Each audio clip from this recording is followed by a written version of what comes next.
예, 안녕하세요. 채널 615의 황선입니다. 예, 오늘 동북아의 문의 문경환 대표님 오셨습니다. 안녕하세요. 안녕하세요. 네. 자, 며칠 후면 6.15 남북 공동선언 14주년 기념일인데요. 정말 뭐 14년 전과 비교해보면 너무나 슬픈 일이 아닐 수 없습니다. 한참 참 좋았는데 이명박근혜 정권 들어서서 이게 참 심각하게 파행의 길을 가고 있지 않습니까? 최근 들어선 더더욱 심각한 상황으로 치닫고 있는 것 같은데요. 오늘은 최근 남북관계 현황에 대해서 집중 분석해보는 그런 시간을 갖도록 하겠습니다. 먼저 6.15 선언 기념행사가 북쪽에서는 함께 하자 이렇게 얘기를 했었는데 결국 분산 개최될 모양이죠. 네, 그렇습니다. 지난달 15일에 6.15 북측위원회가 팩스를 통해서 6월 15일 개성에서 민족 공동 행사를 개최하고 세월호 참사와 관련해서 이 공동 추모 행사도 함께 진행하자고 제안을 했습니다. 그런데 6.15 해외 측 위원회에서는 이 제안에 호응을 했고요. 6.15 남측 위원회도 찬성을 했습니다. 원칙적으로 동의를 했는데 실무 접촉, 이 행사 준비를 위해서는 실무 접촉을 또 해야 되니까 실무 접촉은 날짜를 6월 5일로 하자. 지방선거가 있기 때문에 좀 어렵다. 그래서 6월 5일 개성에서 실무 접촉을 할 것을 이제 수정 제의를 했죠. 근데 통일부가 민족 공동 행사와 세월호 공동 추모 행사 이게 모두 실무 접촉을 불허 입장을 냈습니다. 그래서 북한의 그런 어떤 정치적 이용을 당할 수 있다. 뭐 이런 이유로 불허를 냈고요. 여기에 대해서 6.15 남측위원회는 통일부의 입장은 정부가 모든 남북 대화를 통제하고 다양한 민간의 접촉과 교류까지 부정하는 구시대적 발상이다. 정부가 진정으로 남북관계 현 상황을 우려하고 있다면 각계각층의 다양한 만남과 교류, 공동사업을 적극 지원하는 데 앞장서야 할 것이다.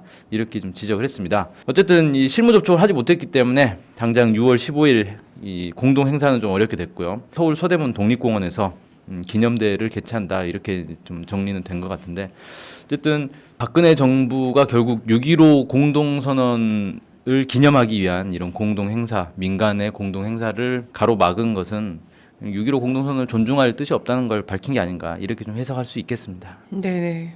워낙에도 뭐 그러할 거라고 예상은 했었는데, 근데 대선 시기에는 사실 남북 간의 그 지난 시기에 모든 합의를 존중하겠다라는 언급을 했었단 말이죠. 그렇죠. 예, 근데 이런 민간 교류를 계속 가로막고 있는 거예요. 그런데 최근에는 오히려 또 이제 이 민간 안에서도 노동계에서 매월 그 노동절 시기에 남북 노동자들이 공동 결의문이나 이런 것들을 계속 꾸준히 발표를 해왔지 않습니까? 네, 근데 이것과 그렇죠. 관련해서도 또 정부가 레드카드라고 해야 되나요?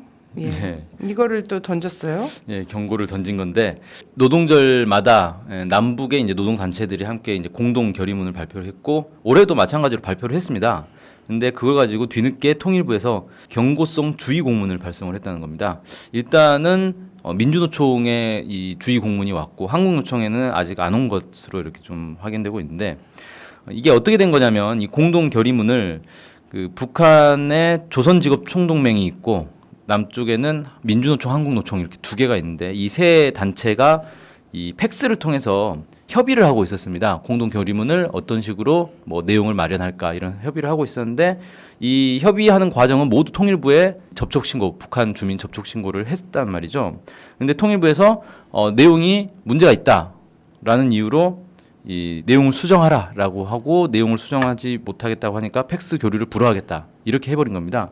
그래서 이제 논의가 중단돼 버렸어요. 논의가 중단되니까 이제 북한의 이 조선직업총동맹 입장에서는 논의를 하는데 왜 더 이상 연락이 안 오니까 답답할 거 아닙니까? 그래서 이걸 6.15 해외 측 위원회를 통해서 한국노총으로 전화를 해서 한국노총에서 내용에 합의를 하고 발표하자 이렇게 이제 합의를 한 겁니다. 그리고 이 전화 통화는 또 통일부에 사후 보고를 했고요. 근데 이걸 가지고 통일부에서는 이게 불법으로 간주될 수 있다. 이렇게 얘기하면서 경고성 주의공문을 발송했는데 일단 팩스 주고받은 거 모두 신고를 한 것이기 때문에 이게 법에 어긋날 건 없고요. 그다음 전화 통화를 한 것도 이게 북한하고 전화 통화를 한 게 아니라 6.15 해외위원회, 그러니까 해외 인사들과 전화 통화를 한 거기 때문에 엄밀하게 말하면 이건 북한 주민을 접촉한 것도 아니고 신고할 필요도 없어요. 근데 사후 신고를 했단 말이죠. 그럼 사후 신고를 했기 때문에 법적인 문제가 또 없는 겁니다. 그러니까 법적인 문제가 아무것도 없는데 이걸 마치 불법인 것처럼 주의 공문을 발송을 한 것이고 이건 이제 결국은 정부가 그 공동 결의문 내용에 대해서 불만이 있기 때문에 이렇게 한 것 아니냐 이렇게밖에 볼 수가 없는 거죠. 결의문 내용을 보면 이제 뭐 우리 민족끼리 정신을 강조했다거나 5.24 조치 철회 이런 걸 주장했다거나 그러니까 현 정부의 입장과 반하는 내용을 했다 이런 이유로 결국 경고를 먹은 것 아닌가 이렇게 볼 수 있겠습니다. 네. 근데 사실 이런 그 해외에서의 전화 통화를 해외 같은 경우에는 남쪽으로 또 북쪽으로도 전화 통화가 자유롭지 않습니까? 그렇죠. 그리고 최근에는 이제 인터넷이나 이런 것들이 굉장히 발전이 돼 있기 때문에 사실 이걸 엄밀하게 막을 수가 없어요. 이런 왜냐하면 과학의 수준이 한국에서의 이런 공안 통치의 상상력 수준을 넘어서거든요. 근데 이걸 다 막으려면은 완전 무인도에 따로 정부를 꾸리는 수밖에 없습니다. 거기에 네. 뭐 그 네트워크나 이런 것들이 네. 닿지 않는 곳에 이러지 않으면 사실 불가능한 일이다. 그러면 해외에 계신 우리 교포들이 평양이나 서울로 늘 자유롭게 전화 통화를 하면서 사셨는데 이런 것까지 어떻게 다 올가맬 수가 있겠냐 이런 것이고요. 그리고 정부 수준에서는 대한민국의 노동조합이 미국의 진보적인 노동조합과 어떤 결의문을 같이 공동 결의문 발표를 해도 현재 한국 정부는 그 내용이 못마땅할 수밖에 없습니다. 그래서 어떤 국경과 어떤 장벽을 넘어서 모든 그 어떤 결의문과 진보적인 단체들의 그리고 노동조합의 노동자들의 이런 결의문은 한국 정부의 입맛이 맞을 수가 없다. 예, 그렇죠. 이런 거거든요. 참. 민간 교류만 차단된 것이 아니죠. 이게 근본에는 또 이런 문제들이 있을 겁니다. 남북 정부 간 사이에도 심각한 분위기가 지금 감지되고 있지 않습니까? 네 그렇습니다. 그 북한의 조국평화통일위원회가 6일 서기국 보도를 냈는데 청와대 국가안보실장이 김관진 국방장관 내정한 것에 대해서 상당히 강력히 반발을 했습니다. 그 조평통의 이 보도 내용을 보면 김관진 내정자를 극악한 호정광, 무자비한 친미 군사 깡패 이런 식의 이제 표현을 써가면서 아주 극도의 반감을 드러냈고요. 김관진 놈을 청와대에 끌어들여 안보실장으로 내세운 것은 우리와 끝까지 대결하며 전쟁도 불사하겠다는 것을 공공연히 선포한 것이나 다름없다. 전쟁 위험이 보다 엄중히 조성될 것 이런 식의 이제 주장을 했습니다. 그러니까 지금 김관진 국방장관을 김장수 안보실장 대신 후임으로 지금 내정을 해놓은 상태인데 김관진 국방장관은 이명박 정부 시절부터 계속 국방장관을 해왔고 그때도 이미 북에 대해서 상당히 강경한 발언들을 많이 해서 뭐 근원지를 초토화하겠다부터 시작을 해서 잊혀질만 하면 한 번씩 북을 자극하는 발언들을 해서 남북 관계를 군사적 대결로 몰아가는 주된 인물 중에 한 명이다 이렇게 좀 볼 수 있는데 이런 인물을 안보실장으로 내정한 것 자체가 박근혜 정부가 지금 대북 적대 정책을 전환할 생각이 없다라는 걸 좀 공개적으로 드러낸 것 아닌가 이렇게 좀 평가할 수 있겠습니다. 네네. 본인이 쇼맨십이 좀 있다라고 얘기했던 그 사람이죠. 네. 네. 자, 유엔 북한 인권 현장 사무소라고 하죠. 네. 북한 인권 사무소 문제도 남북 사이에 지금 충돌하고 있죠. 그렇습니다. 지난 9일 북한 조국평화통일위원회가 대변인 성명을 통해서 유엔 북한 인권사무소의 남한 설치 결정에 대해서 분노에 찬 무자비한 불벼락 세례를 받아도 누구를 탓하지 말아야 하며 그 책임은 전적으로 모략의 소굴을 조작하고 끌어들인 자들이 지게 될 것이다. 뭐 이렇게 발표를 했는데요. 그 지난달 28일 날 한국 정부가 북한 인권 현장 사무소 한국 설치에 이제 동의를 하면서 이 발단이 된 것입니다. 애초에 어떻게 된 거냐면 한국 정부가 유엔에 그 사무소를 우리가 유치하고 싶다라고 먼저 제안을 했거든요. 그러고 나서 유엔에서 한국 정부에 너네가 이걸 설치할 수 있겠냐라고 다시 이제 문의를 해왔고 정부에서 수락을 했고 그렇게 해서 이제 이걸 설치를 하게 된 겁니다.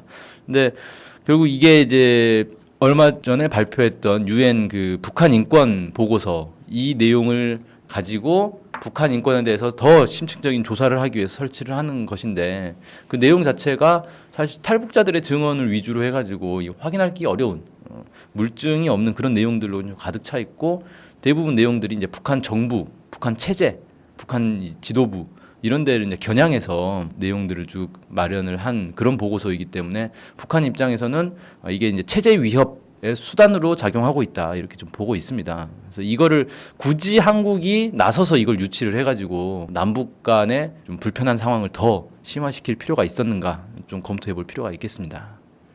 네. 뭐 이런 뉴스가 나오자마자 한국 안에서는 한국 안에 국가 인권이나 제대로 좀 굴러가게 그렇죠. 해라 뭐 이런 얘기들도 있고 실제 최근에 이제 참사가 이어지고 있기 때문에 우리나라 인권은 어디다 현장 사무소를 차릴 거냐 뭐 이런 얘기들도 있었는데요. 그래요. 자, 동해에서 조난당한 이제 북한 어부들 중에서 또 2명을 귀순 의사를 밝혔다 이러면서 돌려보내지 않았어요. 여기에 대해서 또 북이 또 격하게 반응을 하고 있죠. 예, 이 좀 된 일인데 지난달 31일이었습니다. 울릉도 인근에서 이 북한 어선이 한 척이 표류를 하고 있었고요. 이게 이제 구조를 했는데 북측선 3명이 있었습니다. 여기에 한 명은 지난 3일날 판문점을 통해서 북한으로 돌려보냈는데 나머지 2명은 귀순 의사를 밝혔다. 이러면서 돌려보내지 않은 거죠. 그래서 북한이 지난 3일날 남측에 조선 적십자회 명의의 전화 통지문을 보내서 본인들의 귀순 의사가 사실이라면 직접 만나 의사를 확인할 수 있도록 해야 할 것, 선원 2명을 판문점에 데리고 나와 직접 대면할 수 있게 해줄 것을 요구를 했습니다. 5일에도 북한 적십자회가 대변인 담화를 통해서 재난당한 사람들을 구조하고 방조를 주어 자기 지역으로 돌려보내는 것은 초보적인 인도주의 원칙이고 국제적으로 보편화된 관례라면서 그럼에도 불구하고 본인 의사 존중이요 뭐요 하면서 우리 선원 2명을 계속 돌려보내지 않고 직접 대면도 못하게 하는 것은 괴뢰패당이 떠드는 귀순 의사 표시라는 것이 거짓이고 실제는 우리 선원들을 강제로 억류하고 있다는 것을 말해준다 이렇게 얘기를 했는데요. 이 부분에 대해서는 이 한국에서 이 2명의 상황을 정확하게 좀 공개를 할 필요가 있지 않는가 뭐 이렇게 좀 보여지는데 실제로 이 어선이 표류를 해서 구조가 됐어요. 그리고 한 명은 그냥 돌려보냈는데 2명은 귀순을 하겠다라고 해서 안 돌려보냈는데 이게 논리적으로 생각해 보면 이 사람들이 실제 귀순을 하려고 이렇게 탈북을 한 거다. 북한을 탈출해서 남한으로 왔다라고 하면 3명이 다 당연히 귀순을 하는 것이고 근데 한 명은 다시 되돌아갔다는 건 애초에 이 사람들은 북한을 탈출해서 남한으로 오려는 계획으로 이 어선을 타고 내려온 건 아니었다는 거죠. 그냥 어선이 고장나서 표류를 한 것인 거고. 근데 그러면 당연히 그 사람들을 구조를 했으면 돌려보내면 끝나는 건데 그 과정에서 당연히 또 귀순을 또 공작을 했을 거 아닙니까? 그러니까 이건 이제 국방부에서도 별로 숨기지 않는데 귀순 의사를 물어본다는 거예요. 예를 들면 일본이나 중국 어선이 고장이 나가지고 한국 뭐 동해나 서해에 표류했다. 그럼 데려와서 일본 사람이나 중국 사람한테 당신 한국으로 귀순할 겁니까? 안 물어본단 말이죠. 왜 북한 사람만 보면은 귀순을 할 거냐고 자꾸 물어보는지. 그냥 단순히 귀순할래요라고 물어보는 것으로 끝났겠는지 의심이 가는 정황들을 자꾸 만들어낸다는 겁니다. 그래서 이런 것 좀 투명하게 해야 되지 않겠나. 이게 사실 작년에도 그 서해에서 그 문제가 있어가지고 상당히 시끄러웠는데 굳이 이런 일을 만들어내는 이유가 있겠는가 이렇게 좀 생각이 됩니다. 네, 사실 이제 그래서 어쨌든 요 그 해상 경계선 주변에서는 해상을 통해서 많은 남과 북의 어부들이 표류를 하는 것이 사실이고 이것과 관련해서 이제 북쪽에서는 이런 주장을 하고 있는 거지 않습니까? 또 오면 남겠다고 하는 사람들도 돌려보내 왔다. 예, 그런 얘기들을 또 하고 있는데 문제는 이제 북쪽에 이번에 이제 2명 어디 계신지 모르겠으나 이분들을 좀 만나볼 수 있었으면 좋겠는데 공개가 좀 됐으면 좋겠어요. 현재 상황과 이런 것들이. 왜냐면 이 2분의 가족들이 북쪽에서 믿을 수 없다. 거기에 남겠다라고 얘기한 걸 믿을 수 없다라고 하면서 가족을 만나보길 원한다는 거예요. 이거 굉장히 인도주의적인 입장에서 가족들을 만날 수 있게 해줘야 된다.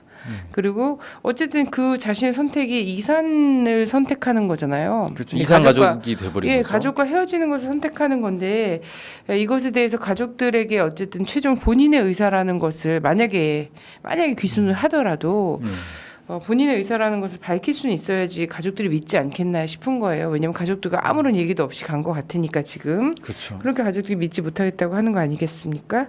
그래서 만나봐야 된다. 왜냐하면 전에도 이렇게 어선이 표류하는데 이제 군인들이 뛰어 올라와서 막 때리고 막 이랬다라는 그런 증언들도 있고 하는 상황이라서 아마 가족의 안전과 지금 이 사람들이 혹시 다치거나 혹은 뭐 생명에 어떤 뭐 지장이 있거나 이런 걱정을 가족들이 하면 의뢰하게 마련이거든요. 그렇죠. 그래서 이거를 좀 투명하게 밝힐 필요가 있지 않나 이런 생각은 듭니다. 자, 그리고 이것도 이 사람들 정말 특이해요. 남북 정상회담 회의록 유출로 한참 논란이 되지 않았습니까? 네, 이 김무성. 불법적인 네. 유출이었고요. 그리고 정치에 악용을 했습니다. 분명하게. 그랬는데 김무성, 권영세, 남재준 모두 무혐의 처리가 됐단 말이죠. 그러니까 이게 아예 재판에서 무죄를 받았다 그러면 뭐 재판에서 검찰이 뭐 준비를 잘 못했네 뭐 이렇게 얘기할 수 있겠는데 네. 이건 아예 재판으로 가지도 않고 기소 자체가 안 된 거예요. 혐의가 없다. 그래서 그 서울중앙지검 공안일부에서 9일날 새누리당의 김무성, 서상기, 조원진, 조명철, 윤재옥 의원, 그다음에 권영세 주중대사, 남재준 전 국정원장, 한기범 1차장 여기에 대해서 다 공공기록물 관리법상 업무 처리 당사자가 아니라는 이유로 혐의 없음 처분을 했다는 겁니다. 근데 이 사람들이 이제 무슨 일이냐면 다시 한번 좀 돌이켜 보자면 김무성 의원이 그 지난 대선 때 새누리당에서 이 대통령 선거 대책본부 총괄 본부장이었습니다. 2012년 12월 14일 부산 유세에서 당시 2007년에 있었던 남북 정상회담의 대화록을 최초로 공개하겠다라고 얘기를 하면서 토시 하나 틀리지 않고 대화록을 낭독을 했다는 겁니다. 그럼 당연히 이걸 누군가에게 받았을 건데 그걸 받아서 낭독을 했는데 그 사람이 그 서류를 다루는 당사자가 아니기 때문에 낭독한 거는 죄가 안 된다. 이렇게 판결을 한 거죠. 그다음에 이제 권영세 주중대사는 선대본부 종합상황실장이었는데 2012년 12월 10일 날 이렇게 얘기를 했어요. 이명박 정부 시절 국정원이 남북 정상회담 대화록 내용을 짜집기에 청와대에 요약 보고했으며 이것이 새누리당 정문원 의원에게 흘러들어갔다. 이렇게 해서 대화록이 실제로 유출이 됐고 어떤 식으로 유출이 돼서 누가 그걸 가져갔는지까지 다 얘기를 했다는 거죠. 근데 이렇게 구체적인 내용까지 다 공개가 된 마당에 업무 처리 당사자가 아니기 때문에 무혐의다. 이렇게 처분을 해버리면 검찰이 기소권을 이제 독점을 하고 있다 보니까 법을 자기들이 마음대로 쓸 수가 있는 거예요. 이 법은 적용할까 말까를 자기들이 마음대로 판단해버리는 거고 이런 누가 봐도 이 정권의 눈치를 보는 정치 검찰로서의 모습을 그냥 보여준 거다. 특히 이게 지방선거가 끝나자마자 발표를 했다는 거죠. 그러니까 지방선거 전에는 여론이 악화될까 봐 발표를 못하고 있다가 지방선거 끝나고 나서야 발표를 한 것으로 참 보여지는데 이게 이제 단순히 국내의 어떤 시사 이슈를 뛰어넘어서 남북 정상회담의 대화록을 유출했다라는 아주 중요한 사건인 거고 이건 남북 관계에 심각한 파역을 낼 수도 있는 그런 사건이었다는 거죠. 그런데 이거를 법적으로 아무 문제 없다 이렇게 해버리면 앞으로도 정부 관계자라든지 여당 쪽에서 이 정보를 쉽게 취득할 수 있기 때문에 앞으로도 얼마든지 정상회담과 관련해서 대화록 가지고 자기들이 유리한 부분을 유출을 얼마든지 할 수 있다. 그리고도 다 무혐의 처리된다. 처벌받지 않는다. 이게 이제 이런 이제 보험을 넣어준 것이나 다름없다. 이렇게 얘기할 수 있겠습니다. 오늘 말씀 감사합니다. 감사합니다. 6.15 공동선언 14주년을 맞는 오늘의 풍경은 매우 암울합니다. 네. 아무래도 6.15 공동선언을 되살리기 위해서는 엄청난 파고의 파도를 넘어야 되지 않을까 이런 생각이 듭니다. 6.15 공동선언 역할을 해야 8.15도 제대로 기념할 수 있고 그리고 아시안게임 체육교류도 제대로 의의에 맞게 할 수 있고 그리고 툭하면 이벤트처럼 얘기하는 이산가족 상봉도 흔들리지 않고 갈 수 있고 평화 번영도 가능한 일입니다. 내년 15돌은 이 암울한 그 남북 관계 이것을 좀 넘어서서 성대하게 제대로 기념할 수 있었으면 합니다. 마지막으로 세월호 참사로 우리 아이를 잃은 단원고 학부모님, 단원고등학교 2학년 학생의 아버지의 호소를 들으면서 오늘 시간 마무리하도록 하겠습니다. 1000만 서명을 호소하고 계신데요. 전 국민이 함께 나서서 이 학부모님들의 소원 꼭 이루어질 수 있었으면 좋겠습니다. 고맙습니다. 저는 아침에 일어날 때 항상 물어보는 게 있습니다. 제 아들한테. 저 2학년 4반 한정모 아빠고요. 네, 우리 애도 저보다 먼저 갔습니다. 그리고 여기 계시는 어머니 아버님들도 대부분이 유가족들이시고요.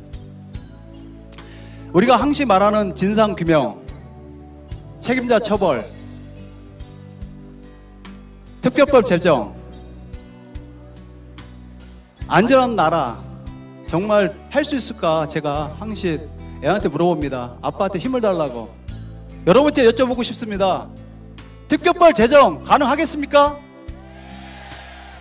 진상규명 가능하겠습니까? 안전한 나라 가능하겠습니까? 책임자 처벌은 정말로 저희 어머니 아버님들의 처벌이 안 되면 평생 멍으로 남고 평생 정말로 자식을 갖다가 보낸 것도 억울한데 다 속병으로 죽을 겁니다. 여러분 도와주십시오.